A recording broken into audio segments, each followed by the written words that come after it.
Good morning, everyone. My name is Li Chungchang from Northwest University. Today, I will introduce you the work MagneComm on behalf of the answers. This work is done by answers in Shanghai Jiao Tong University and Zhejiang University. Since I'm not the answer, if you have any questions, you can email the answers. NearField communication has been widely used in our daily life. For example, we can use NFC chip on phones to make payment, access NFC-based door lock, and control IoT devices and smart appliances. Moreover, various transport IC cards also use RFID to enable quick and easy payment. NFC is convenient and featured with lots of applications. However, what if my phone doesn't have NFC chip on it? Does that mean I cannot enjoy these applications? If you are like me, still using a phone without NFC chip, we are not lonely. According to the latest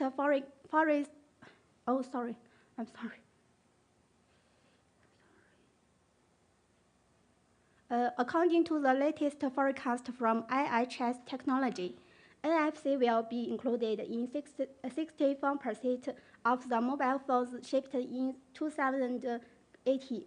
That is to say, there will be still 675 million people using phones without NFC chip. Can we do something for them? Can we enable NFC functions on these phones without adding new hardware? Under this motivation, we present the MagneComm, a novel near-field communication solution based on the magnetometers and without additional hardware. This is the outline of this talk.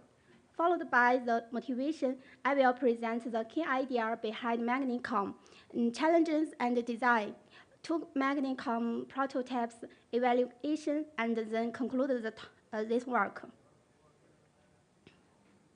Let's talk about the key ideas and applications.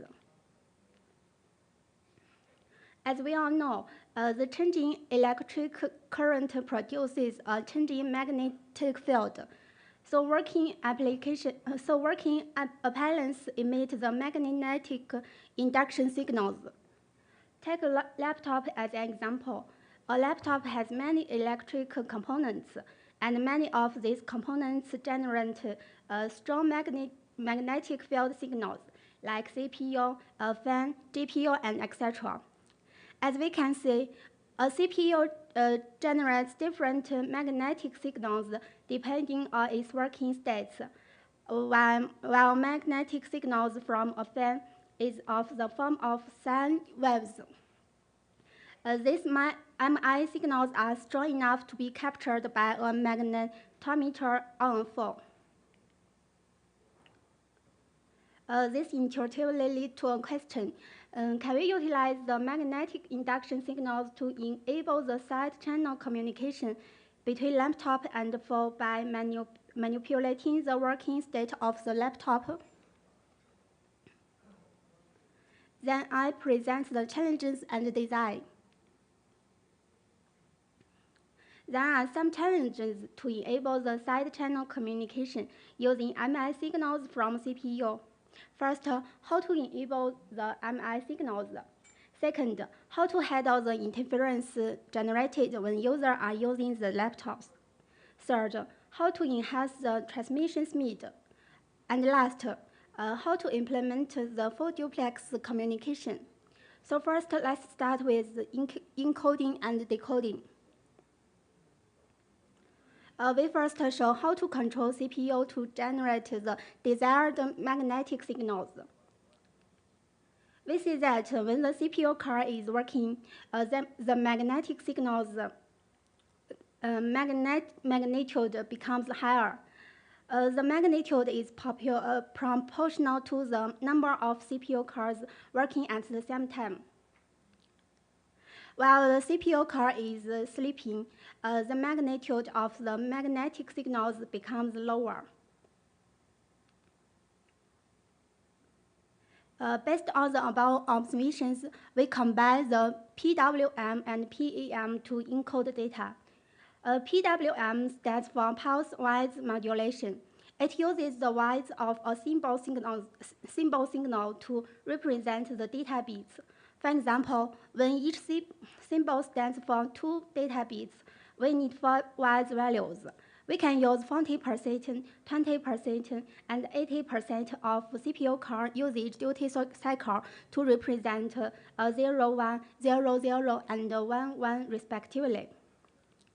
Similarly, PAM stands for pulse amplitude modulation, uses amplitude of a symbol signal to represent data bits. For example, we can use a quad-core CPU to modulate 2-bit data symbols. PWAM, which combines PWM and PAM, is used in our work to modulate data by manipulating the CPU duty cycle and the number of the CPU cores. Next, let's talk about how to handle the user's interference.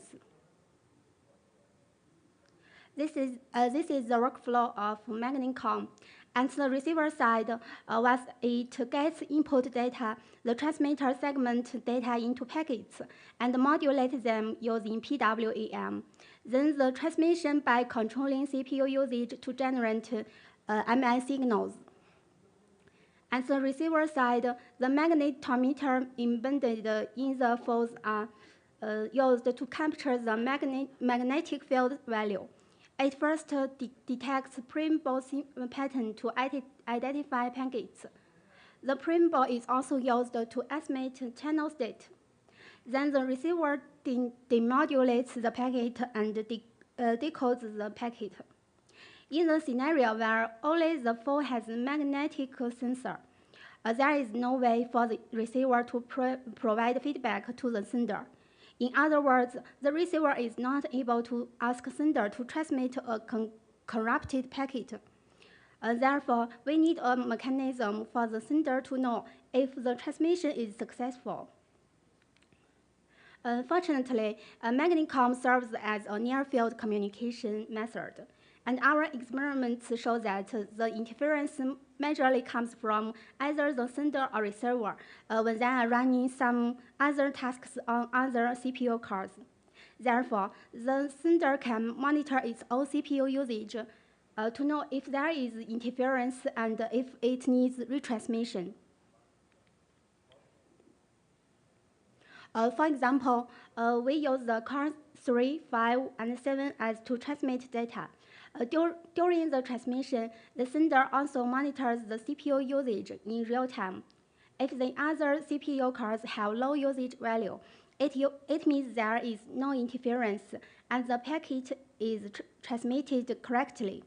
During the transmission of packet K plus 1, it finds that other CPU cores have high usage. We retransmit packet K plus 1 data because it's very likely that packet K plus 1 is corrupted. The third challenge is enhancing the transmission rate. As described above, the transmission rate is limited by the symbol window size as well as CPU core number. Reducing the window size relies on the precise control over CPU usage, which is difficult due to the scheduling algorithm of modern operating system. With the limited resource, we decided to allow multiple concurrent transmitters to improve the total data rate. Take a laptop with 8 cores as an example. Transmitter 1 is composed of 2 CPU cores and each symbol embedded 3 data bits. Transmitter 2 is composed of 6 CPU cores and each symbol also embedded 3 data bits. 2 transmitters send data concurrently, and the resulting MI signals are the superposition offset from the individual transmitter. These 2 transmitters use different number of CPU cores, which generates different magnitude of signals. We can use a lookup table to separate signals from different transmitters.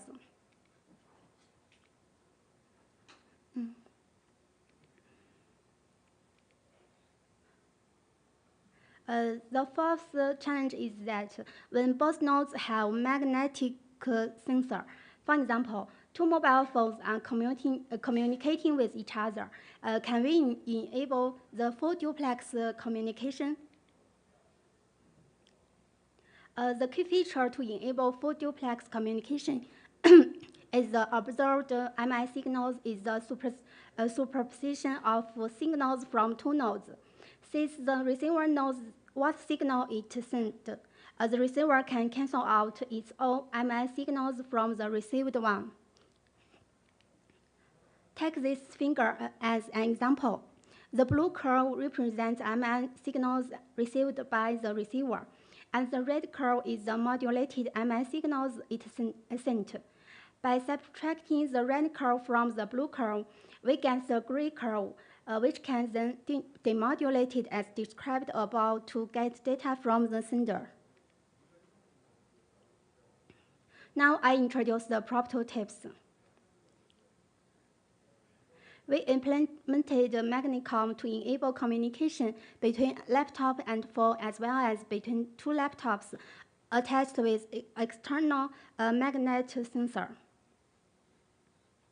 Next, we evaluate MagneComm using the two prototypes. We first vary the communication distance to see how throughput changes when there is no background application running. Two figures represent the performance of two prototypes respectively.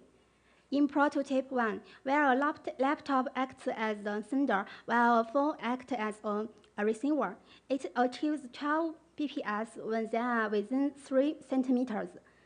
Some laptops generated strong signals can still be heard when the distance is 10 centimeters. In prototype 2, where a laptop acts as the sender while the other laptop with external magnet sensor as the receiver, it achieves 110 bps due to the higher sampling rate. When the interference is present, the throughput decreases. For example, while the user is watching live video, also corresponding to the interference in type 2, the throughputs drop to 7 bps and 6 bps, respectively. We evaluate the full duplex communication performance using prototype 2. We can see that the total throughput in full duplex communication is 195.5% of that in one-way communication. While using multiple transmitters, by increasing the number of transmitter antennas from 1 to 2, the throughput is increased by 141.6% and 154.5% in prototype 1 and 2 under the clear background, respectively. However, in noisy environment, the improvement of using multiple transmitters is less significant because using multiple cores increases the risk of being interferenced by the background applications. Finally, we conclude our work. In this work, we explore the possibility of a near-field communication by using magnetic induction signals generated from laptops. We control CPU to generate the modulated MI signals and use magnetometer on phone to receive and decode the data.